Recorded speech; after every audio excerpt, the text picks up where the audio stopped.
I mean, Greta Thunberg's just been tweeting saying, beware of the spin of selling this as a great success. That is what's about to happen, isn't it? And you can see it already in that room over there. I just heard John Kerry trying to spin this as a good thing. It isn't.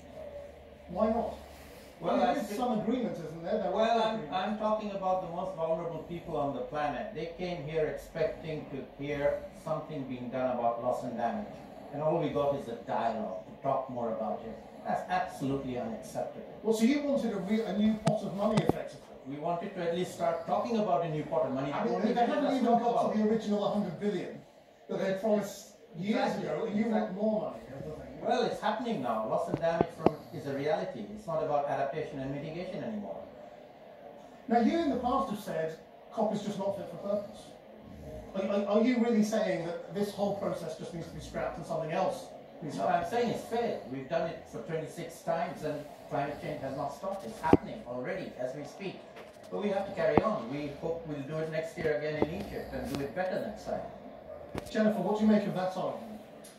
Well, I think that, the reason why the UN is important is because the most vulnerable countries are at the table, and they have been completely betrayed at this meeting to not have what's needed. The impacts are happening now. We're seeing them in developed countries that have the resources, developing countries after COVID. I mean, come on, they need to be there. But you need to have a United Nations do this. But it needs to be revamped. It needs to be able to deliver. And it's not the process. It's the countries. It's the interest. And they're all streaming out of that hall now. The last comments have obviously just finished.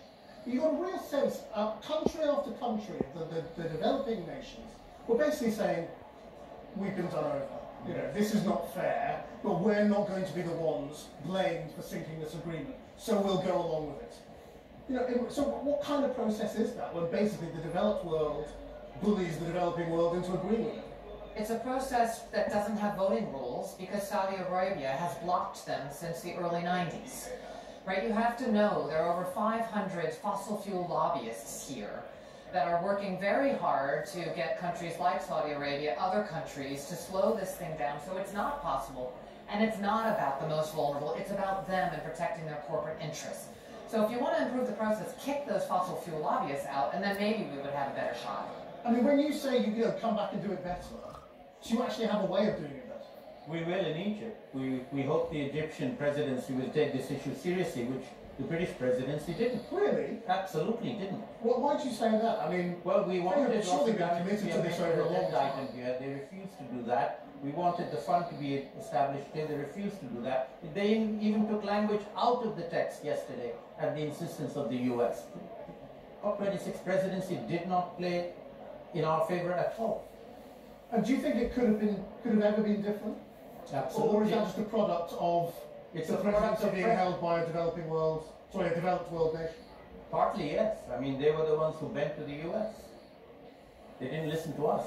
They said they were going to listen to us, but they didn't in the end. And do you think there could have been, diplomacy in advance of these 2 weeks that would have come to a different outcome? That's all. Again, quietly you hear people say failure of diplomacy, failure of diplomacy. Do you think that is a real problem? I think the problem is that the Prime Minister didn't really prioritize the most vulnerable, didn't put money on the table. He was cutting his aid budget. He could, if he had had a credible here, he could have then put more pressure on other countries to do the same. Just finally, I mean, we've seen something really interesting this year, in which the activist movement seems slightly divided between those out there on the streets who are very angry and dismiss this whole project, and people like you who are in the halls engaging with the process. Are you in danger as well of perhaps looking out of touch